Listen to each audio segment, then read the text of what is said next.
এক গ্রাম্য লোক আল্লাহর নবীর কাছে এসে বলছে, হে মুহাম্মদ, সাদা সিধা মুসলমান, হাসরের ময়দানে নাকি বিচার হবে? কহ হবে তো। বিচার করবে কেডা? আল্লাহ। কেডা? আল্লাহ। আল্লাহ? হ্যাঁ। এই যে ডাকি যে সবসময় উনি, কহ উনি বিচার করবে। এই বৃদ্ধ লোক কয়, তো তাইলে আর অসুবিধা কি? গ্রাম্য লোকটা আল্লাহ রসুল তো, তাইলে মোহাম্মদ সমস্যাটা কি? আর আমারও তো আরো কয়েকজনে ভয় লাগাইলো, বিরাট বিচার আচার হইব। আমি আরো চিন্তাই করলাম কেডা না কেডা বিচার নেয়।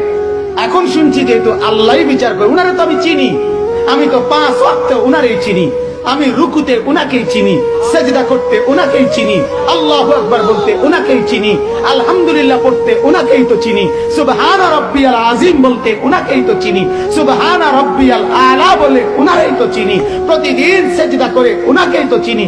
এত চিনি চারে, সে আমারে চিনবে না কেন? সে হিসাব তো সহজেই নিবে।